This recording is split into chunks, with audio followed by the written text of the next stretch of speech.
parce qu'il vit, nous n'avons rien à craindre. Parce que Jésus vit, nous n'avons rien à craindre. Est-ce que vous êtes d'accord avec moi pour chanter ce cantique? Nous allons le chanter avec vie.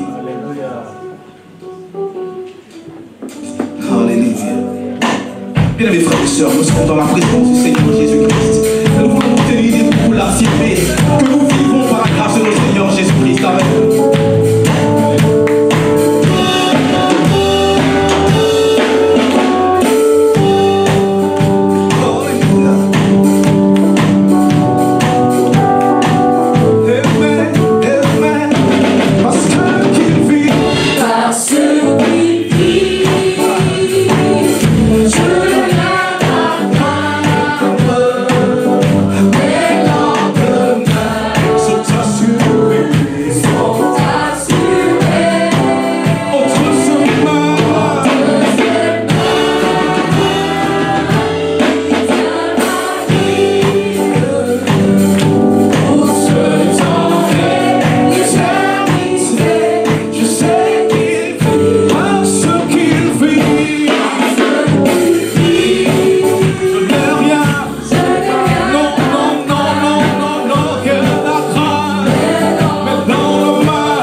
Parce que nous savons que tu vis. Alléluia. Tu es en nous. Tu es partout, Seigneur. On te remercie pour ta présence ce matin dans cette salle.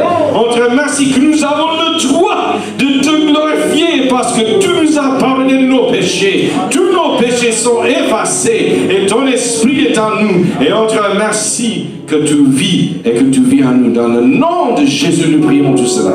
Amen. Amen. Alléluia. Alléluia, alléluia. Vous savez, normalement, le pasteur Yo me présente, mais comme je suis le 5e pasteur de l'église, on n'a pas besoin, c'est ça? Je suis 5e, non? Au moins? Ah, 6e, merci. Ok. 6e pasteur. Mais vraiment, Dieu a mis à mon cœur. Moi, je vais prêcher d'ici parce qu'avec la lumière qui brille, c'est comme c'est en train de, qu'est-ce qu'on dit, entrer dans mon cerveau. Donc moi, je vais prêcher ici, si ça marche. Si on a besoin de ça, c'est très bon, hein, c'est très bon. Mais c'est avec une joie que je suis ici encore à Cergy, à Paris, en France. Et vous savez qu'on a besoin de prier pour un réveil ici dans ce pays. Non, vraiment, la France a besoin d'un réveil. Ah, vous êtes fatigué. Ah bon, je n'ai pas entendu, amen. Bon, c'est bon. Moi, j'ai 5 messages sur moi. Et il y a une cinquième aussi, il y a 10e message. Donc, si vous jouez avec moi, si j'entends les amens, vous allez rester ici jusqu'à l'aube. Non, je vais prêcher jusqu'à fatiguer. On va fermer la porte. Demain matin, vous allez rentrer, qu'est-ce qu'on dit, les zombies, au travail, parce que je vais prêcher jusqu'à fatiguer. Maintenant, avec mon français là qui est un peu faible, c'est-à-dire, à la fin de l'affaire, je vais prêcher en anglais parce que j'ai plus de force en français. Vous avez compris? Donc, j'ai dit qu'on a besoin d'un réveil ici en France. Mais on veut que ça soit un réveil qui vienne du Saint-Esprit. Par nos vies, fidèlement, menées dans une manière puissante que les gens puissent voir les miracles, les prodiges qui viennent du peuple de Dieu. Amen. Vous savez que vous n'êtes pas là pour devenir, qu'est-ce qu'on dit, une église africaine. Vous comprenez ce que je dis, hein? Vous êtes là comme des témoins de Christ pour gagner le terrain ici en France. J'étais au centre-ville hier. Normalement, bon, je ne savais pas quoi faire dans les 2 ans passés parce qu'on avait changé notre hôtel. L'ancien hôtel, ce n'est pas vraiment un hôtel maintenant, c'est un peu bizarre. Donc, on nous a mis, qu'est-ce qu'on dit, dans la forêt. Moi, je croyais que j'étais totalement isolé. Il y a un lieu là pour manger seulement. Donc, finalement, il y avait un qui nettoyait la chambre. Je lui ai dit, écoute, est-ce qu'il n'y a pas un supermarché à côté, quelque chose, parce que je n'avais pas, qu'est-ce qu'on dit en français, dentifrice, c'est ça? Toothpaste. Voilà 2 mots très différents dans les langues. Dentifrice et toothpaste. Il n'y a rien de similaire entre les deux. Donc, il a dit, non, si vous traversez la forêt, c'est-à-dire le, qu'est-ce qu'on dit, petit jardin là devant l'hôtel, vous êtes là devant la gare. Donc, ça m'a étonné. Donc, j'étais au centre-ville pour la première fois ici à Cergy. Et j'ai vu une foule parce que c'était la journée du marché, c'est ça? Et j'ai vu les gens qui venaient de partout. Vous savez que vous êtes, selon les statistiques ici en France, Cergy, c'est la ville la plus multiculturelle de toutes les villes en France. Il y a des communautés de 118 ethnies ici à Cergy. Donc, Dieu nous a placés ici pour une raison. C'est pour faire la mission. C'est pour établir une église qui va bénir toutes les nations de la terre. Vous êtes vraiment dans la mission de Dieu ici. Donc, nous allons prier dans ces jours qui viennent que Dieu va donner à chaque personne ici qui est avec cette église, qu'est-ce qu'on dit, qui est avec le Mestad, avec les églises qui sont avec le Mestad, que Dieu va donner à chaque personne une vision et que cette vision soit partagée avec les autres et ensemble nous allons voir si c'est le Saint-Esprit, cette vision sera la même vision et nous allons commencer un mouvement ici dans la France qui va changer ce pays. Amen. Ah. Moi, je n'ai pas dit Amen.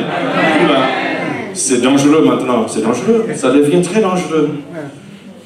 Vous savez que j'étais là en Côte d'Ivoire en 72, 71, quand notre famille s'est installée à l'ouest du pays. L'Institut biblique a commencé dans le salon de notre maison, moi j'avais 2 ans. Même j'ai fait mon 2e anniversaire au pays. Je suis né au Texas, mais je suis un peu ivoirien aussi. Maintenant, on a commencé dans une petite ville qui s'appelle Douekoué. Et après ça, mon père a construit la première église AD dans cette région. Et c'est là qu'on a vu un mouvement qui a touché tout le terrain de la Côte d'Ivoire. Je parle sur cela aujourd'hui parce que j'ai une prédication sur le fait que nous sommes obligés de glorifier le Seigneur malgré nos circonstances. Nos circonstances étaient dures. Quand nous sommes rentrés aux États-Unis après 4 ans, j'avais perdu moitié de mes cheveux. Parce qu'on n'avait pas de vitamines. On n'avait pas assez d'argent à vivre en Côte d'Ivoire. C'était dur. Mais on a vu des miracles, des prodiges. En 10 ans, notre famille et les frères qu'on a formés, ils ont implanté 150 églises dans la région. Nous avons certains témoins qui sont là. Il y en a même un frère de Fakoubi. Je viens de prêcher encore à Fakoubi chez les païens, la Wobé. Vous ne connaissez pas ici les Wobé? Ce sont presque les plus grands païens du monde, je vous dis. Ils se cachent dans nos forêts avec le masque et tout ça. On a cassé vos masques, on a brûlé vos fétiches. Vous êtes devant le Seigneur maintenant chez vous. Oh ouais, j'ai visité cette région, tous les ethnies de la Côte d'Ivoire. Vous savez, aujourd'hui, c'est vrai que l'Église a beaucoup de... C'est-à-dire, ça tourne vers le matérialisme. Mais je ne peux pas vous dire combien de miracles que j'ai vus dans ma vie. Dans ce pays, au Togo, au Sénégal. Maintenant, moi, je prie pour la France. Je prie pour la France. Et je prie que nous allons voir les mêmes choses dans ce pays. Vous savez que Après 3 ans, on avait invité mon père avec un évangéliste du Pays-Bas de prêcher à Djamé. C'est un grand quartier à Abidjan. Et après 3 semaines, il y avait un Libanais qui a reçu le Seigneur. Il était guéri, un musulman était guéri le moment qu'il a touché le sol.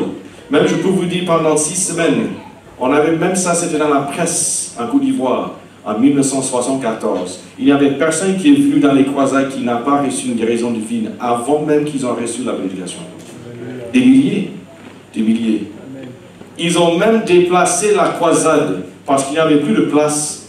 Ils avaient complètement bloqué les routes dans ce quartier d'Abidjan à cause des guérisons divines, que maintenant le président du pays a déplacé les croisades, on appelait ça dans ce moment, la campagne d'évangélisation, était déplacée dans le stade national pendant 2 semaines, payé par le gouvernement.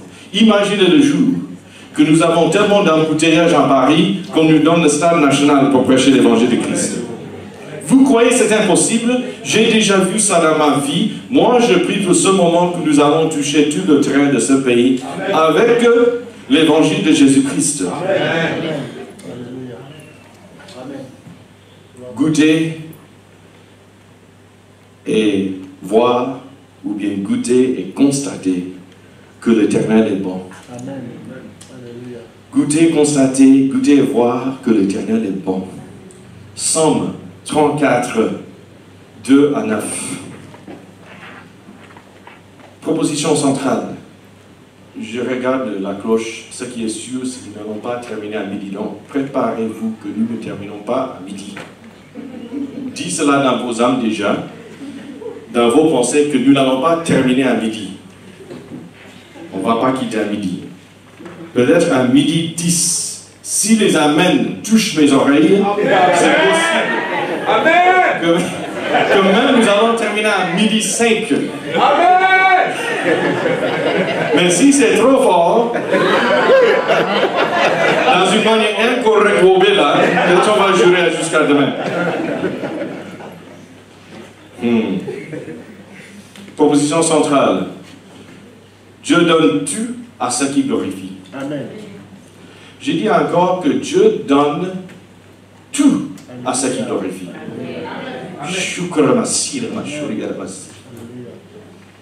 Tout est donné à nous. Si nous glorifions Dieu avec nos vies et nos lèvres et nos actes. But de transformation. Que tout croyant rend gloire en toutes circonstances.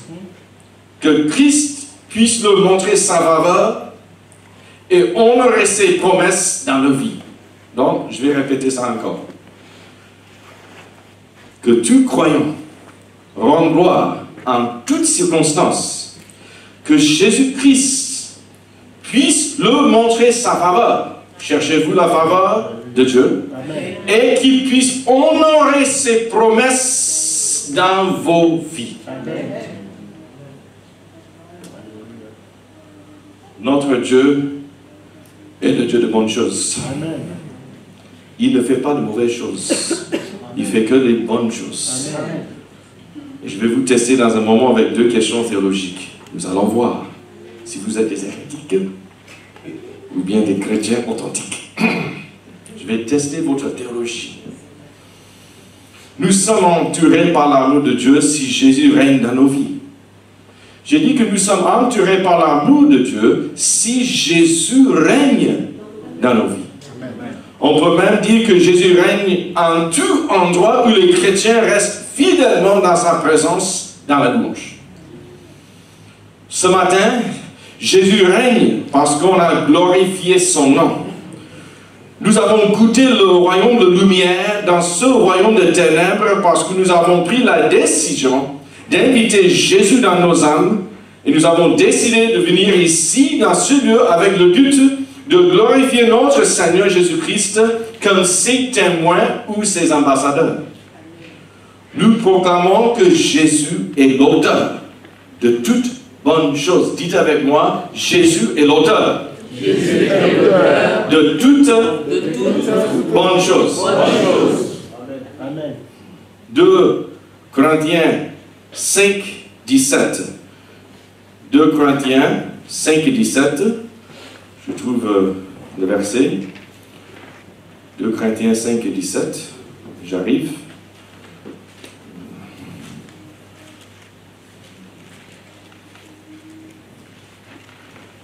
Dès que quelqu'un est uni au Christ, il est un être nouveau. Ce qui est ancien a disparu, ce qui est nouveau est là. Alléluia.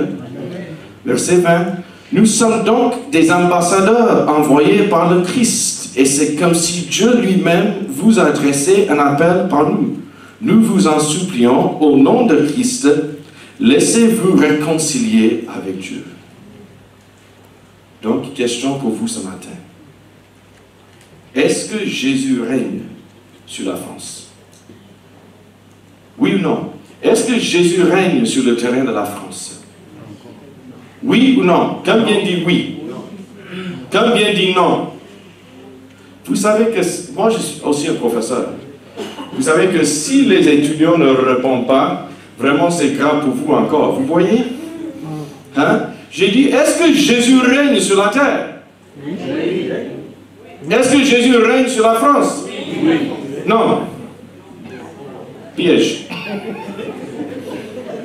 Vous voyez la manière que j'ai demandé, je vous ai trompé, c'est piège. Parce que si moi je viens ici, je dis ça, maintenant je vais terminer ma prédication avec une prédication sur les CFA. On dit ça là-bas, non?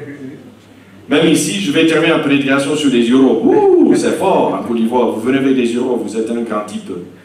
Vous voyez, Jésus règne. Jésus règne dans mon affaire. Jésus règne sur le terrain en France. Jésus règne partout dans le monde. On n'a pas de problème. Je ne suis jamais à la queue, je suis à la tête. Voici les chansons qu'on chante. C'est une mauvaise théologie, hein? Ça n'existe pas dans la Bible. Jésus ne règne pas sur la terre si l'Église ne se trouve pas.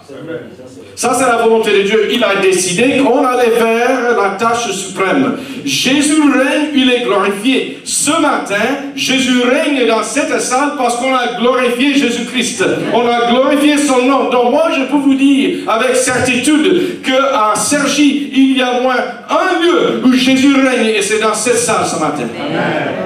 Mais dans les boîtes, les moulins rouges de Paris, est-ce que vous croyez que Jésus règne? Dans la maison de vos voisins où Jésus n'est pas adoré, où Jésus n'est pas glorifié, Jésus ne règne pas. Ça, c'est la mission de Dieu. Que l'Église arrive et que l'Église montre la gloire de Dieu, que Jésus puisse régner en chaque lieu dans ce monde, qu'il puisse revenir. Oh, que Dieu nous aide à comprendre que nous étions des servants du royaume de ténèbres et nous habitons présentement dans le royaume de ténèbres. Mais Dieu nous a sauvés. Donc nous sommes maintenant les ambassadeurs, comme un étranger qui vient pour visiter un pays, comme un petit blanc américain qui est venu ici en France pour visiter la France. Je suis maintenant un ambassadeur. Je ne suis pas un citoyen de la France. Vous n'êtes pas un citoyen de ce monde parce que vous êtes dans un royaume qui n'est pas encore, c'est-à-dire c'est le royaume des ténèbres. Mais vous êtes l'ambassadeur du royaume de lumière. Amen. Alléluia. Amen. Vous êtes dans le royaume de pas encore, mais déjà. Vous êtes dans le royaume de déjà, mais pas encore. Donc quand vous marchez dans ce royaume de ténèbres, vous êtes une lumière qui brille, parce que vous êtes des princes et des princesses du royaume de lumière, si vous restez dans la présence de Dieu, et si vous glorifiez Dieu avec vos vies. Oh, Jésus a tout fait pour nous et pour moi. Il y a certains moments dans cette vie que nous croyons à cause d'un acte, un péché, une perspective que Dieu nous abandonne. Peut-être on prie pour un résultat et quand on ne voit pas la réponse qu'on cherchait, on croit que Jésus n'est plus à notre côté, où l'Esprit de Dieu n'entend pas nos besoins. Mais dans le psaume 34, les versets 2 à 3, nous disons « Je bénirai l'Éternel en tout temps. » Dites avec moi « Je bénirai l'Éternel en tout temps. » Je bénirai l'Éternel en tout temps. Je bénirai l'Éternel en tout temps. Ah, je vous vois là-bas, il y a certains qui sont silencieux. J'ai dit, dites avec moi, je bénirai l'Éternel en tout temps. Je bénirai l'Éternel en tout temps. Alléluia. Amen. I will bless the Lord at all times. Et à jamais mes lèvres le loueront. Quelle prophétie! Mon sujet de fierté, c'est l'Éternel. Que les humbles l'entendent et qu'ils se réjouissent. Venez proclamer avec moi que l'Éternel est grand. Exaltons-le ensemble. Je bénirai l'Éternel en tout temps. Donc, question pour vous. Est-ce que nous bénirons le Seigneur pour tout ce qui se passe dans nos vies? Oui ou non? Est-ce qu'on bénit le Seigneur pour tout ce qui se passe dans nos vies? Oui.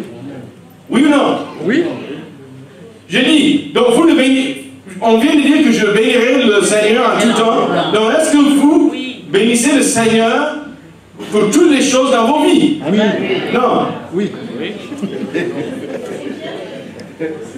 Vraiment, pardon. C'est méchant. Hein? C'est possible que je n'ai pas le repas. C'est grave. Hein? Ils vont me donner un pain seulement et puis tourner vos valises. C'est aussi une théologie qu'on enseigne aux personnes. Il faut toujours bénir le Seigneur. Et maintenant, on est en train d'interpréter. Vous voyez, les gens disaient non, oui, parce qu'ils savent que moi, je suis en train de... Qu'est-ce qu'on dit? Ils savent que je suis en train de vous tromper, là. Vraiment, pardon, c'est méchant. Mais, vous avez perdu quelqu'un dans votre famille. Voilà les parents qui ont perdu leurs enfants. Et puis on dit non, il faut bénir le Seigneur. Ou bien vous êtes dans une maladie long terme. Vous êtes malade. On bénit le Seigneur pour la maladie. Vous êtes dans la pauvreté. Oh, je remercie le Seigneur que j'ai des trous dans mes poches. Vraiment, merci Seigneur. Je n'ai même pas su la donner à l'église. Merci Seigneur. On dit que Dieu est l'auteur de bonnes choses.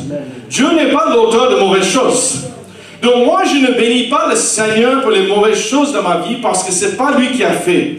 Mais moi, je bénis le Seigneur malgré ces circonstances parce que je bénis le Seigneur en tout temps. Pourquoi? Parce que Dieu, même si j'ai perdu mon enfant, je sais que Dieu l'a mis dans une place au paradis. Un jour, je serai avec lui parce que j'ai reçu la vie éternelle par son Fils. Moi, mes péchés sont effacés chaque jour par sa grâce. Et vous savez, pour chaque témoignage de quelqu'un, par exemple, qui a quitté la pauvreté pour la richesse, il a dit qu'ils ne vont jamais, 10 personnes qui ne vont jamais quitter la pauvreté. Ils vont rester dans la pauvreté toute leur vie. Même Jésus a dit qu'il y aura des souffrances dans ce monde. Mais moi, j'ai décidé, malgré les problèmes dans ma vie, malgré peut-être la pauvreté, malgré la maladie, moi, je me lève chaque matin et dans ces circonstances, je bénirai le Seigneur en tout temps. Même dans la souffrance, je bénis le Seigneur. Je ne bénis pas le Seigneur pour la souffrance, mais je bénis le Seigneur dans la souffrance. Je bénis le Seigneur dans ma pauvreté. Je bénis le Seigneur en tout moment, parce que moi, je suis un prince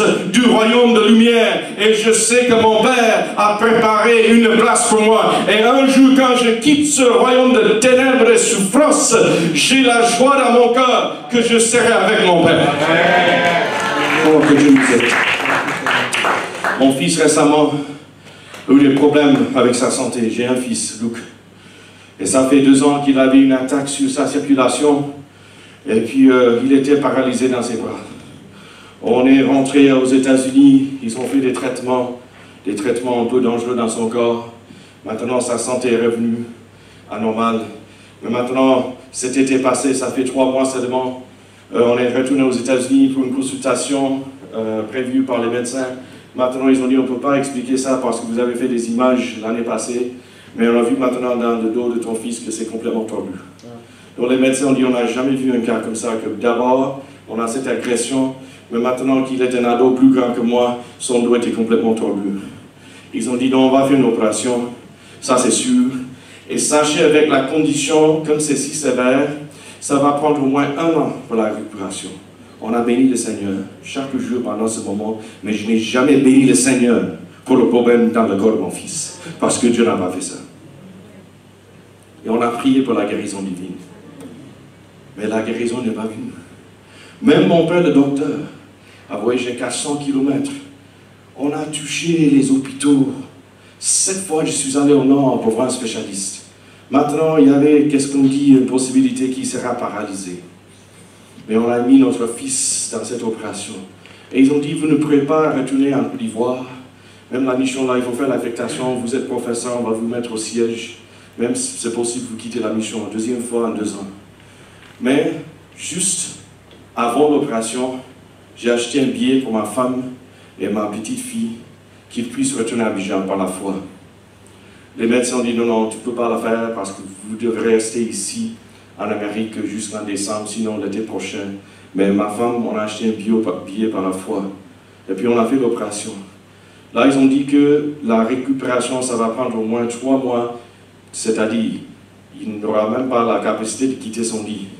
Et sinon, c'est 6 mois pour récupérer complètement. Mais juste après l'opération, avec mon fils, qu'est-ce qu'on dit, avec un tuyau qui était dans son dos, les vis qu'ils ont mis dans sa colonne vertébrale, j'ai acheté un billet d'avion pour retourner à Abidjan pour mon fils et moi. Avec une date fixée. 6 jours après même le jour ils ont fait l'opération, 2 jours après, 3 jours après, on était prêt à quitter l'hôpital. Mon fils n'avait même pas, qu'est-ce qu'on dit, il n'avait même pas presque quitté son lit. Et maintenant, il y avait un feu sur le 5e étage de l'hôpital où nous étions. Maintenant, on a un incendie dans l'hôpital, et moi, j'ai vu mon fils, tout d'un coup, il est dans cette tenue de sport, il a reçu un petit guérison, il a dit, papa, je suis prêt à quitter. Et on a descendu l'escalier, et on est retourné à la maison. Il avait une douleur. Maintenant, 6 jours après, ma femme et sa soeur ont pris l'avion pour aller à Abidjan. Et le jour qu'ils partaient, mon fils était dans une douleur incroyable. On a prié, on a prié. On croyait peut-être que Dieu n'a pas répondu à nos prières. Je suis allé à l'aéroport. Et quand je suis revenu, mon fils a dit, mais c'était l'heure pour son comprimé. Il a dit, non, je n'ai pas besoin parce que le moment que tu as quitté la maison, c'est comme la douleur est partie de toi. 6 jours après une opération profonde, il n'avait plus de douleur. Donc on a téléphoné aux médecins, ils ont dit, oui, bon, vous allez gaspiller votre temps, mais venez à l'hôpital, nous allons voir 3 semaines après, pas 3 mois. Ils ont vu l'état de mon fils, ils ont dit, on n'a jamais vu ça.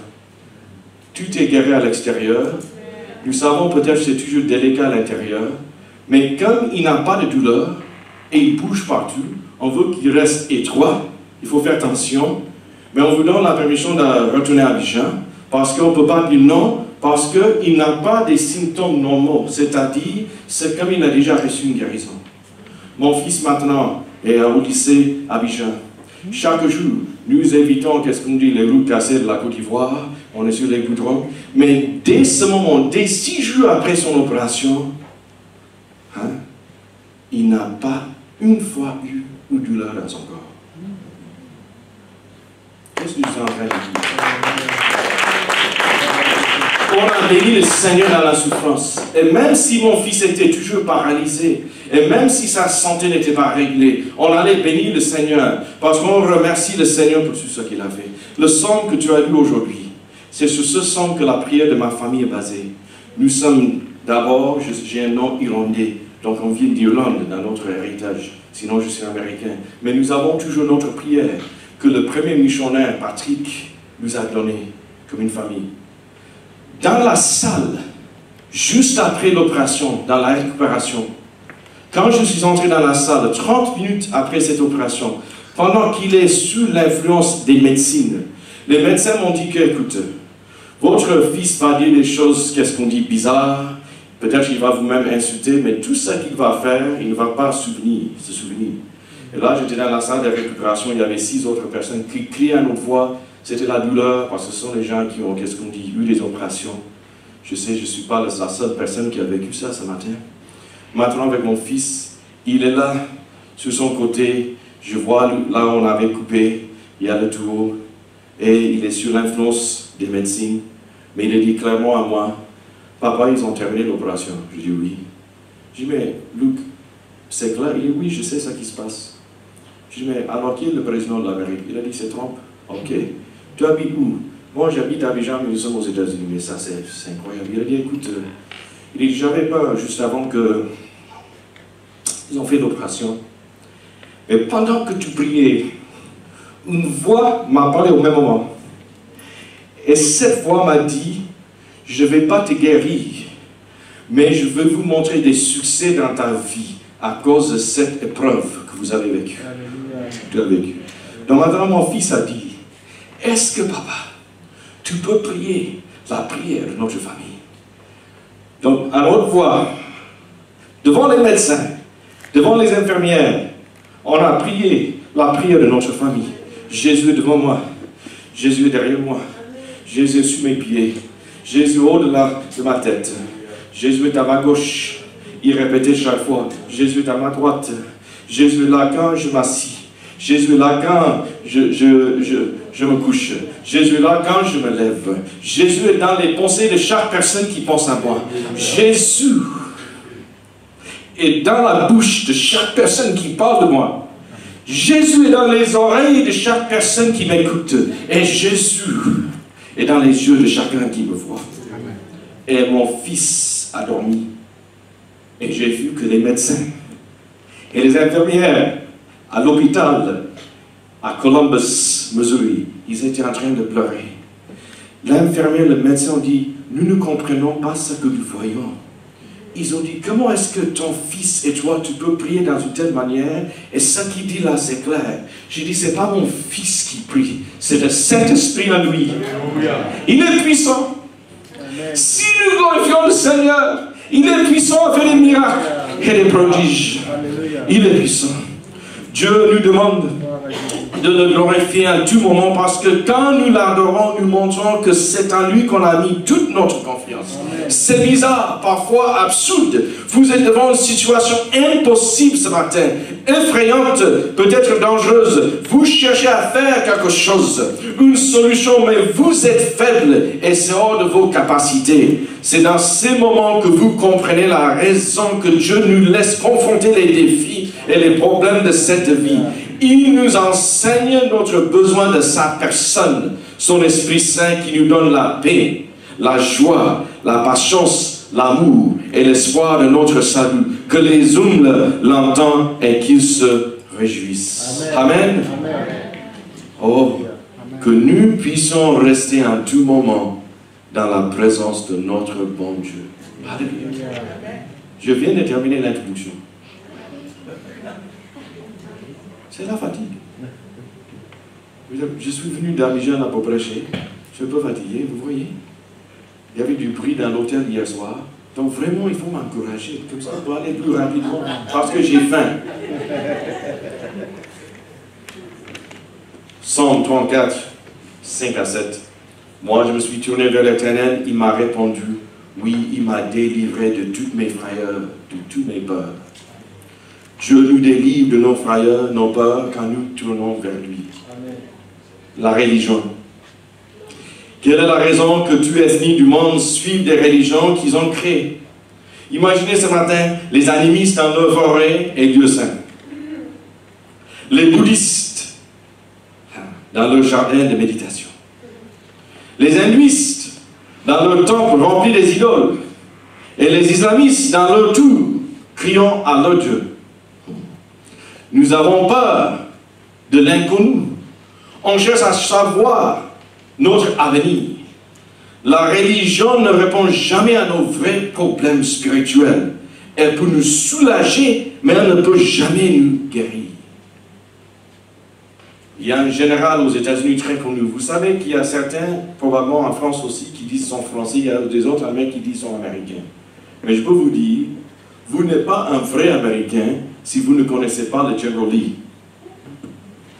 C'est un test, hein, vous avez vu. En Côte d'Ivoire, là, il y a beaucoup d'Américains, vous le savez. Mais il y a certains là, si je leur demande qui est General Lee, ils n'ont aucune idée. Ça, c'est pas américain encore. Vous avez vu ce que je dis là? Vous ne connaissez pas le général, là, vous n'êtes pas américain. Il est connu. Homme de guerre, très connu, qui a dirigé les armées du Sud dans notre guerre civile. Et au moment de sa mort, entouré par sa famille, ses anciens officiers et ses amis, voici ce qu'il a dit. Maintenant, je traverse la rivière vers la forêt inconnue. Quelle chose à dire. C'est un homme religieux, mais il n'avait pas une relation intime avec Jésus-Christ. Imaginez un homme militaire, corps habillé. Ça, c'est le cauchemar. Si vous êtes dans la guerre, vous devez s'exposer Vous traversez une rivière, et voilà une forêt noire devant vous. Vous ne savez pas s'il y a un ennemi ou bien des amis qui sont là. Waouh! Voici l'état de ce monde. Ils sont dans la recherche de la vérité.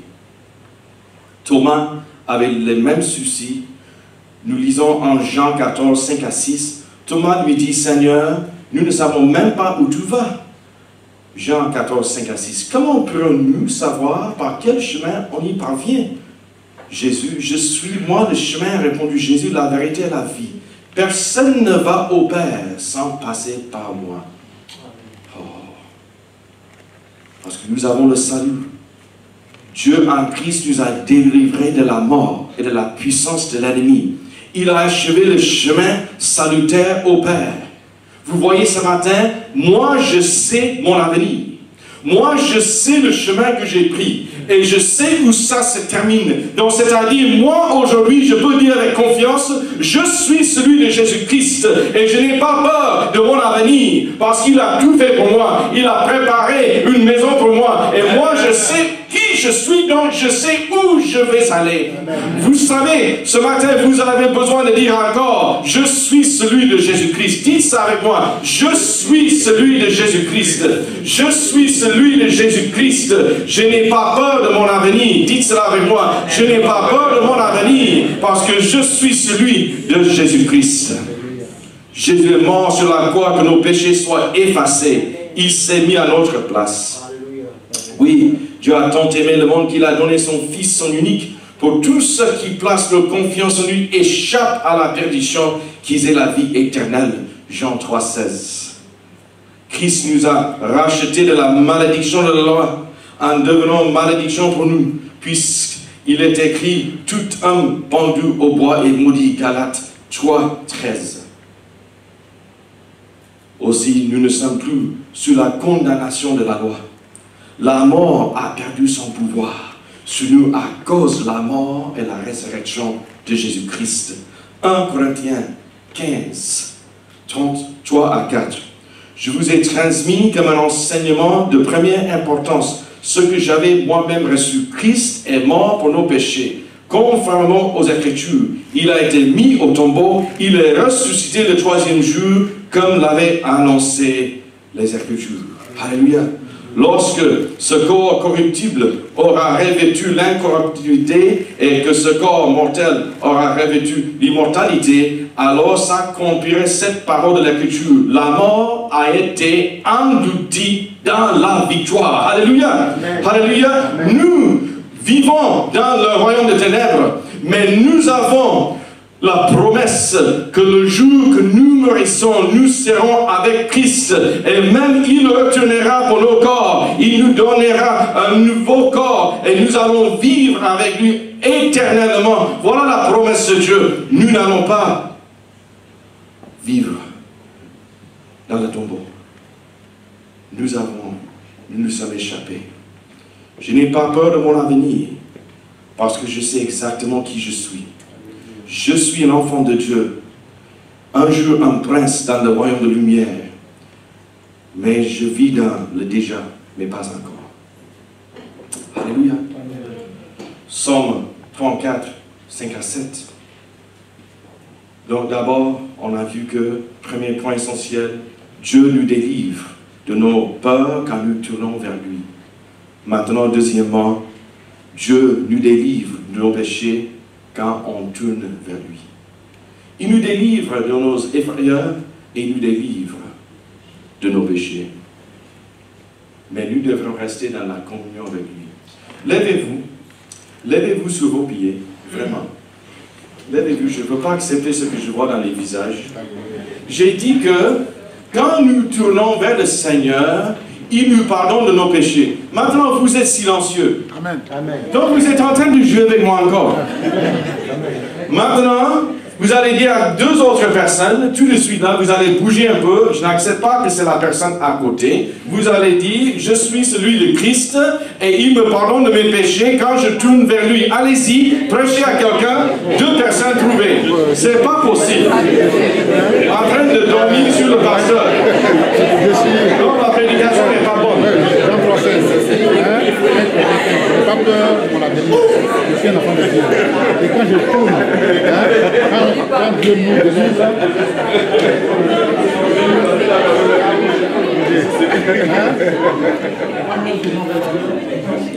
Bon, revenez ensemble.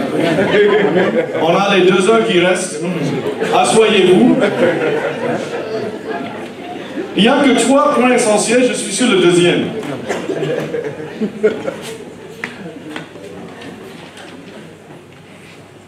Dieu nous délivre de nos péchés quand on tourne vers lui. Moi, je me suis tourné vers l'Éternel, il m'a répondu, oui, il m'a délivré de tous mes frayeurs. Qui regarde vers lui est un rayonnement de joie, et son visage n'aura pas à rougir d'honte. Amen. La communion. Dieu cherche une relation sainte avec nous par le pouvoir rédemptrice de Christ et l'aide du Saint-Esprit. La repentance n'est pas seulement l'acte de confession, mais une vie transformée qui n'est plus dominée par sa propre nature. Amen. Donc vous devez rester dans la repentance. 1 Jean 1, 59. 1 Jean 1, 59. Voici le message que nous avons entendu de lui et que nous vous annonçons. Dieu est lumière et il n'y a pas de ténèbres en lui. Amen. Donc si vous êtes l'ambassadeur de Dieu, l'ambassadeur, il n'y a pas de ténèbres en vous. Alléluia. Si nous disons que nous sommes en communion avec lui, tout en marchant dans les ténèbres, nous mentons et nous ne mettons pas la vérité en pratique. Mais si nous marchons dans la lumière, tout comme Dieu lui-même est dans la lumière, nous sommes en communion les uns avec les autres et le sang de Jésus-Christ, son Fils, nous purifie de tout péché. Alléluia. Si, nous disons que nous n'avons pas de péché, nous nous trompons nous-mêmes et la vérité n'est pas en nous. Donc si nous reconnaissons nos péchés, il est fidèle et juste pour nous les pardonner et pour nous purifier de tout mal. Chaque jour, nous devrions chercher la présence de Dieu avant toute autre chose. Que nos vies soient une adoration. Que nos vies soient une adoration. Ce n'est pas seulement le moment que nous venons ici à l'église, où moi je vois un autre chrétien, c'est là que je me présente comme un homme de Dieu. Oh, maintenant je suis homme de Dieu. Voilà, il y a un chrétien là qui me voit. Non, c'est pas ça. C'est-à-dire, notre adoration se trouve dans la manière que nous vivons en chaque moment. Ça, c'est l'adoration. Maintenant, on peut venir à l'église, lever vos mains avec une liberté en savant que nous sommes dans la repentance et nous voyons des changements dans nos vies et même nos actes ont changé et donc notre vie est devenue une adoration digne à notre Dieu. Nos actes, nos pensées, nos désirs, nos paroles, nos chansons, que Dieu devienne notre préoccupation. Amen. Romains 6, 1 à 4. Que dirons-nous donc? Allons-nous persister dans le péché afin que la grâce se multiplie? Certainement pas. Vous voyez, nous avons des assemblées partout dans le monde aujourd'hui qui se sont devenues les églises de grâce. Grâce, grâce. Grace, grace, God's grace. Ça, c'est la chanson qu'on chante. Oh, la grâce, la grâce, la grâce de Dieu. Moi, j'ai besoin de la grâce de Dieu. C'est vrai, vous avez besoin de la grâce de Dieu. Mais vous avez aussi besoin du Saint-Esprit pour vous donner la puissance de changer votre comportement, que vous deviendrez des ambassadeurs dignes à représenter le Dieu de gloire. Amen.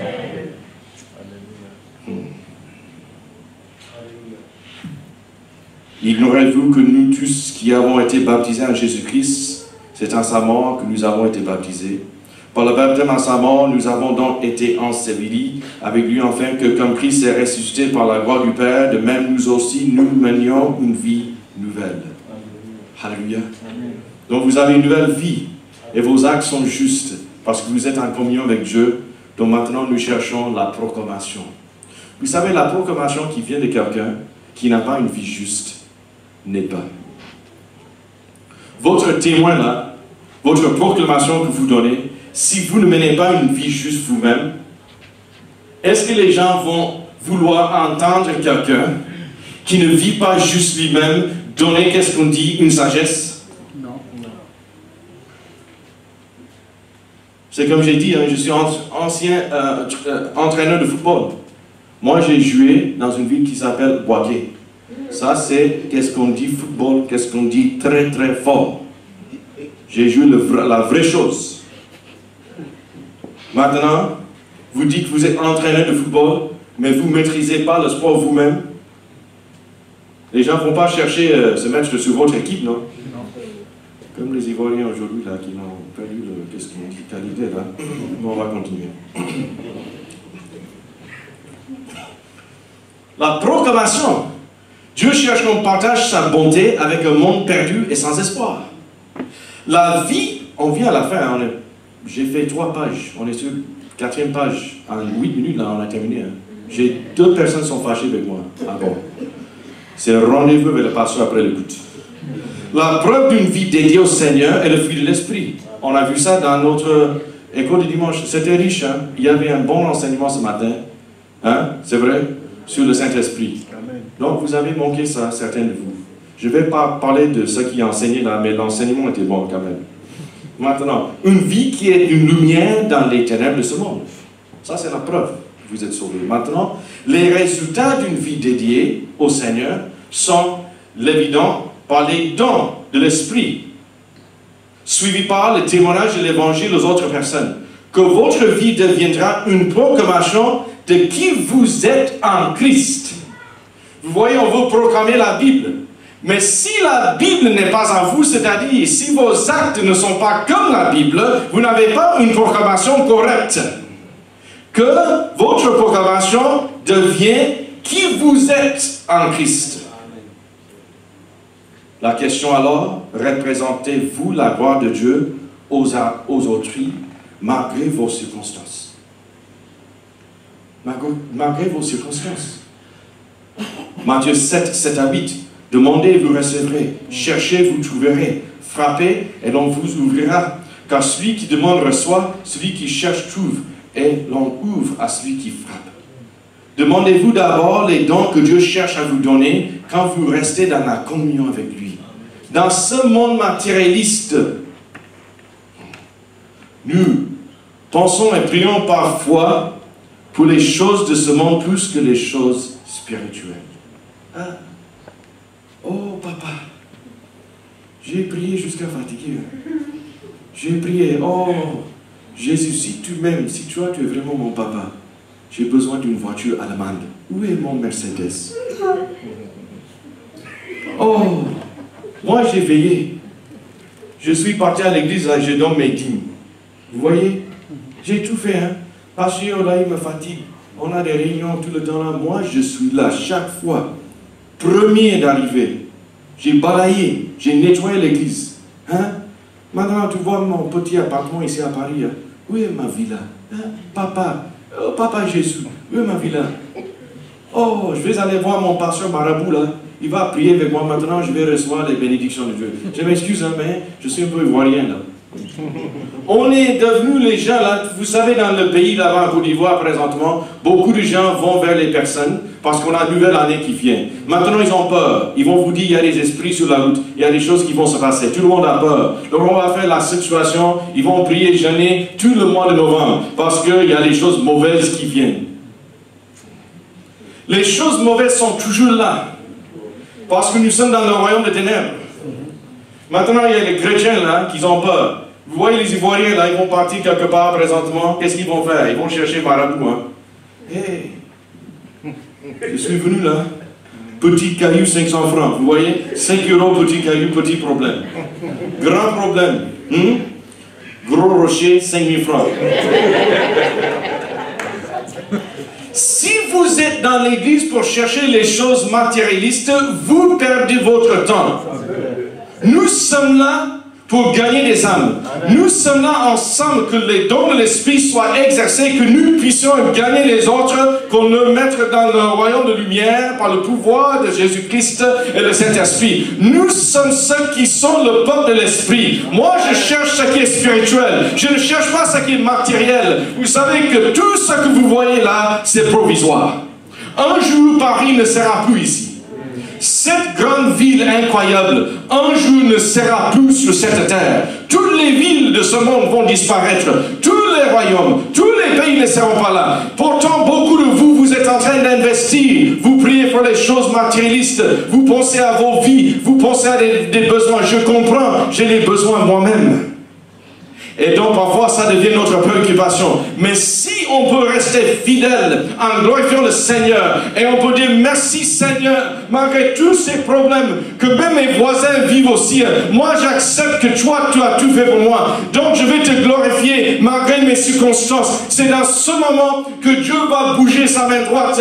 Il va faire tout pour vous parce que l'intention de vos cœurs a changé. Il sait l'intention de vos cœurs. Il sait quand vous venez dans son temple et même dans votre maison, si votre temple est devenu un temple des idoles, vous cherchez à manipuler Dieu et vous ne cherchez pas les choses de Dieu et vous ne cherchez pas les âmes et vous croyez que votre pasteur est devenu votre marabout et vous croyez que Jésus est là pour vous aider seulement dans les choses de ce monde. Vous devez donner tout ce que Dieu a vous donné, que vous puissiez répandre l'évangile de Christ. Demandez-vous d'abord les dons que Dieu cherche à vous donner et les choses spirituelles. Moi, je me suis tourné vers l'Éternel. Il m'a répondu, oui, il m'a délivré de tous mes frayeurs, mes peurs. Qui regarde vers lui est rayonnant de joie parce qu'il est dans la repentance et son visage n'aura pas rougi d'honte. Un malheureux appelé. Et l'Éternel a entendu, car il l'a délivré de toutes ses détresses. Moi, je suis un malheureux. Je ne suis pas un homme digne de prêcher. Si le Saint-Esprit n'est pas en moi, et le pardon de Dieu, je suis un malheureux. Mais pourtant, à cause de Christ et l'Esprit de Dieu qui est en moi, je peux me lever chaque matin, chaque jour. Et quand je glorifie le Seigneur, je me trouve dans le bureau même de Dieu Tout-Puissant. Et Dieu Tout-Puissant n'est pas un petit patron de ce monde. Il ne va pas rester dans son siège derrière son bureau. Il quitte son bureau chaque matin. Il vient et il me prend dans ses bras. Et il me soulage. Et il me donne ses promesses. Et il me dit, écoute Timothée, moi je sais que vous avez des détresses dans ta vie, mais restez fidèle en louant dans ma présence et dans la louange. Parce que si ce n'est pas aujourd'hui, un jour, je vais te montrer tout ce que j'ai préparé pour toi. Et même dans cette vie, vous allez vivre, tu vas vivre dans la bonté et la faveur de Dieu. Parce que tu as décidé de me glorifier malgré toutes circonstances. Oui, Dieu nous délivre de nos détresses quand on tourne vers lui. C'est la fin. Il ne faut pas tomber en sommeil. 2 femmes dorment. Allez, lève-toi. Si vous devez même vous mettre sur vos pieds, levez-vous, qu'on puisse terminer le message. Je comprends que vous êtes des êtres humains. Hein? Si vous avez besoin de vous lever, voilà, vous levez-vous, qu'on puisse terminer cette prédication. Ce son a été écrit par le roi David, un homme qui a vécu une vie remplie de détresse. Une vie remplie de détresse. Pendant sa vie, il devait confronter des animaux sauvages, un roi jaloux, des ennemis violents et des prochains déloyés. Donc il vivait la même vie que nous vivons. Mais ce même roi a dit en Psaume 27:13, que deviendrais-je si je n'avais pas l'assurance d'expérimenter la bonté de l'Éternel au pays des vivants. Alléluia. Oh, alléluia. Dieu nous entend. Amen. Dieu nous entend ce matin. Il savait que Dieu était un Dieu d'amour, de grâce et de bonté. En face de ses ennemis, menés par son propre Fils, il a déclaré encore en Psaume 27, 1 à 5. Imaginez une armée qui venait contre David, menée par son propre Fils, qui a divisé son royaume. Oh, quel royaume de ténèbres nous vivons. En face de ses ennemis, voici ce qu'il a dit. Qu'une armée vienne m'assiéger, mon cœur reste sans crainte. Amen. Que l'on me déclare la guerre, je suis plein d'assurance. J'ai présenté à l'Éternel un seul souhait, mais qui me tient vraiment à cœur. Je voudrais habiter dans la maison de l'Éternel tous les jours de ma vie, afin d'admirer l'Éternel dans sa bonté et de chercher à le connaître dans sa demeure. Alléluia. Quand il me cache sous sa tente dans les jours du malheur, au secret de son tabernacle, il me tient abrité sur un rocher. Il me met hors d'attente. Nous, en terminant ce matin, comme le roi David peut compter sur la bonté de Dieu dans nos vies présentement.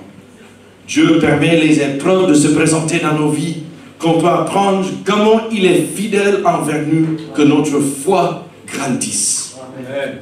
Je vous ai dit, cela afin que vous ayez la paix en moi. Jean 16, 33, Jean 16, 33. Vous aurez à souffrir dans le monde, mais prenez courage. Moi, j'ai vaincu le monde. Quand les prédicateurs viennent ici pour vous dire que si vous êtes chrétien, vous vous êtes échappé du problème de ce monde, ce sont des mensonges. Quand on vous dit que si vous êtes fidèle, vous allez voir la richesse, c'est un mensonge. Vous ne savez pas ce qui va se passer dans vos vies, mais vous avez une assurance. Jésus-Christ est avec vous. Jésus-Christ a tout préparé pour vous. Et Jésus-Christ, notre Dieu, est le seul Dieu. Il est le seul créateur. Et il est l'auteur de bonnes choses. Donc tout ce qu'il va faire dans vos vies, ce sont des bonnes choses. Donc s'il y a quelque chose de bon dans tes vies, dans vos vies, remerciez Dieu pour cela, parce que c'est lui seulement qui peut faire des bonnes choses. Nous pouvons aussi compter sur la promesse de Dieu qu'à la fin de cette vie, devant la mort, il n'oubliera pas toute personne qui a mis leur confiance en lui. Jean 14, 1 à 3. Jean 14, 1 à 3. Jésus dit que votre cœur ne se trouble pas. Ayez foi en Dieu. Ayez aussi foi en moi. Dans la maison de mon Père, il y a beaucoup de demeures. Si ce n'était pas vrai, je vous l'aurais dit. En effet, je vais vous préparer une place. Lorsque je vous aurai préparé une place, je reviendrai et je vous prendrai avec moi, afin que vous soyez vous aussi là où je suis. Je vous invite ce matin, ici, à s'agir d'exercer votre foi, en croyant toujours que Dieu fera toutes choses nouvelles dans vos vies. Je vous invite de vous approcher au Seigneur Jésus-Christ et de goûter ce matin et constater que l'Éternel est bon. Psaume 34, 9. Il dépasserait toutes vos attentes parce qu'il est le Dieu d'abondance. Éphésiens 3, 20 à 21. À celui qui, par la puissance qui agit en nous, peut réaliser bien au-delà de tout ce que nous demandons ou même pensons. À lui soit la gloire dans l'Église en Jésus-Christ pour toutes les générations et pour l'éternité. Amen. Alléluia. Alléluia.